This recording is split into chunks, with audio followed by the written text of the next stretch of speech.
Yo, what's going on YouTube? Nassif here from Click, and today we're out here with the 2023 Acura Integra, as you guys can see. I'm out here just recording a quick video. I've had the car for about 2 years now, 50,000 kilometers, and so I thought I'd make a quick video, hopefully a quick video, on my impressions of the car over the last 2 years and give you guys a little bit of a review, and we'll also go over some of the mods and stuff that are on the vehicle and just give you a general rundown of the car over the last 2 years. So try and make this as quick as possible. We'll start with the modifications on the car, then we'll move into the things that I don't like or things that have been giving me issues, and then we'll move into the things that I do like. So flip the camera around here, go under the hood. Already popped the hood. This is the I guess the heart of the beast here.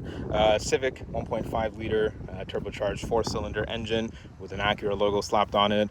200 horse, 200 pound-feet of torque. Nothing too crazy to drive about. It's whatever. It's just a Civic engine. It's not a big deal. In terms of mods, we have the 271 intake, short ram, waiting for the cold air box to come out, and we also have the 271 downpipe, catted downpipe there.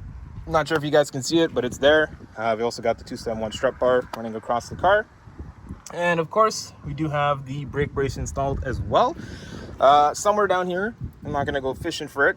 In this area, general area, is the shifter linkages, the Acuity bushing linkages. So it's just there to help with the shifter sloppiness or the stiffness of the shifter. Just makes the gears feel a little more engaging when you're shifting. Apart from that, under the hood, it's not really much else to talk about. Obviously, there's a K-tuner installed and a base map tune installed, but that's not under the hood. So that's in the ECU. Going to the side of the car here, we have the 271 big brake kit installed. That's been on the car probably about a year and a bit now. Fantastic, haven't had any issues with it. It's a great brake kit. I think I recommend it for pretty much anyone looking for an upgrade in the brake department. In terms of the stance and the ride, Eibach lowering springs with 25 mil spacers all the way around. I do have hard race front and rear camber adjustments dialed in. My front camber setup is -2 degrees and the rear camber setup is -1.8. The tire and wheel spec, so I'm rocking here Mugen GP wheels from 2007, so extra retro. These are 18 by 7.5 plus 48 offset, so a little bit of a weak offset because of the age of the wheels. But like I said, the 25 mil spacers help kind of flush the look of the car out a little bit. In terms of the tires, we're running 235 40/18 Firehawk Indy 500 tires, and they've been great. Great for daily use. I wouldn't recommend them for track use or any heavy use beyond that, but that's that. And in terms of the exhaust, as you guys can see, MBRP exhaust, fantastic. Recommend it for any Integra or Civic. It's probably been the best exhaust I've heard in comparison to what's on the market. And we recently did install the resonator, which did clean up the sound quite a bit. In terms of mods, the camera back around here again. In terms of mods, not really much else to talk about. Unfortunately, the car's not been super reliable. It's not been it really just hasn't given me confidence to modify the car any further. I don't want to push the car any further because of the issues I'm running into. So now we'll kind of move into the things that I don't like about the car. Obviously, if you guys have been following on the channel, this car has been giving me all kinds of issues electronically when I don't even need to put my foot down. Anytime I go into any boost that's higher than 7 or 8 PSI, it'll throw a check engine light, puts me in the limp mode, and then I gotta pull the car over, get on the OBD2 and clear the code, and it's just a pain in the ass. We've tried replacing the turbo, the whole assembly, everything was replaced. That didn't work, so then we tried replacing the PCM, which didn't work as well. And now, so the next thing is the engine harness, and so we'll see if that fixes it. Apart from that, it's just a pain in the ass, man. Seriously, it's just a pain in the ass. I'm not happy with the fact that I'm taking a brand new car back to the dealer so many times to have to get an electrical issue fixed. But it is what it is. At least it's under warranty. I'm not paying for it. Again, as always, shout out to Tusi at Maple Acura for helping out with my warranty work. I probably wouldn't be able to get all of this done if it weren't for you, so I appreciate you. In terms of other things, one other thing I wanted to note that I didn't like. So I went over one day shooting a car, opened the trunk.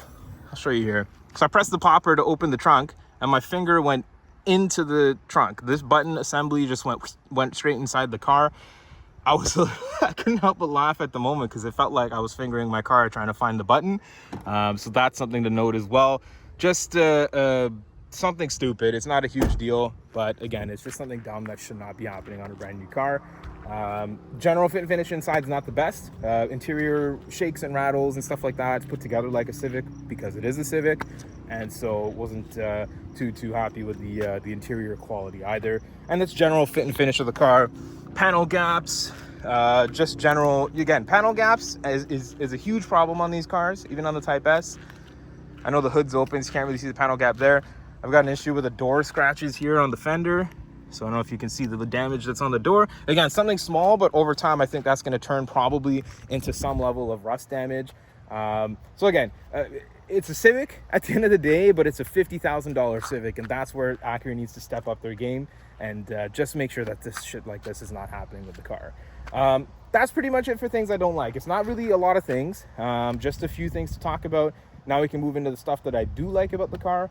And, you know, just in general, man, driving is great. I enjoy the drive. The shifter feels good. The clutch is a little bit light for my liking, but good for daily driving. And I guess most drivers out here would be happy with the clutch.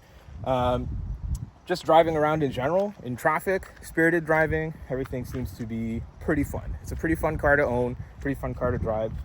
I'll pop the trunk again here. Flip the camera around. Don't mind the mess, but it is super practical. I can't even begin to explain how practical this car is. There have been cases where I've had 4 wheels, so rims and tires mounted, and then 4 other tires in the car at one time, transported to the shop, did my whole tire change and brought everything back. That was clutch. Being able to carry 8 wheels at one time, or 8 tires at one time, it's crazy. And I had space to spare. I've hosted barbecues with this car. I've been able to take everything out in one go. I've gone beach days. Like, it's great. It's fantastic. The car's dope in terms of reliability, practicality, and in terms of driving experience is great. Reliability is not the best. You know, in terms of the just general, if I had to rate the car, giving it over the last 50,000 kilometers, I had to give it a rating from 0 to 10.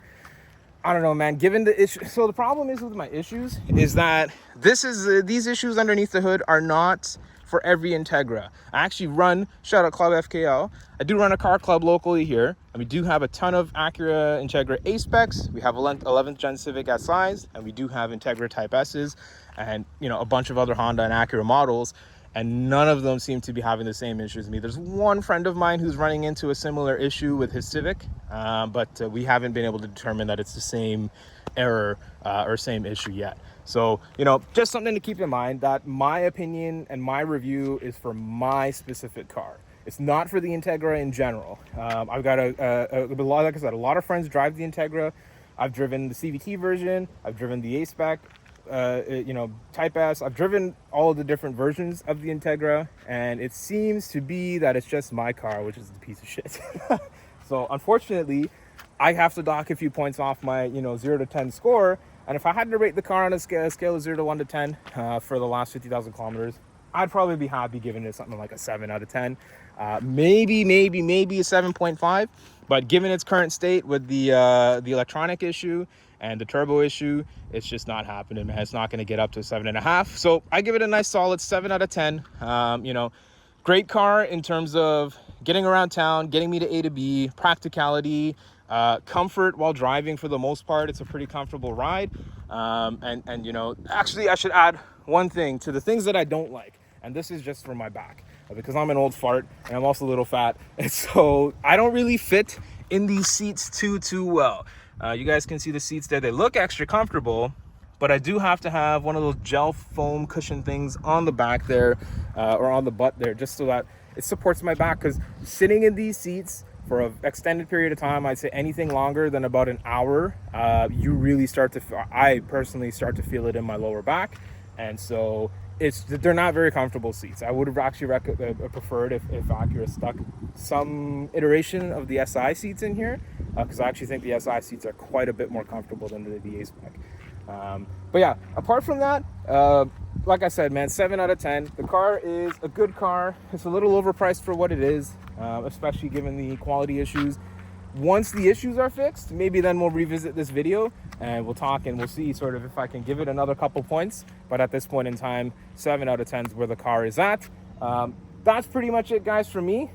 Just wanted to give you a quick rundown of the car. It's blazing hot out here. You don't want to know how many times I've had to take this video and reshoot this video just because of the heat getting to me and me forgetting what to say and just nonsense happening while I'm trying to record. So I'm gonna cut the video here.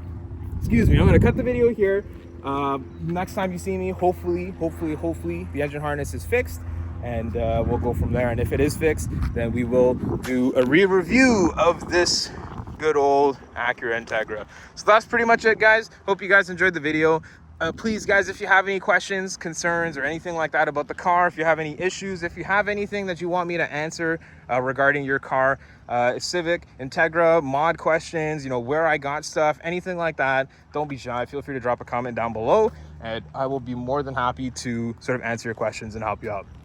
So that's pretty much it for me, guys. Hope you guys have a good one. Thanks for watching. I'll catch you in the next video. Peace.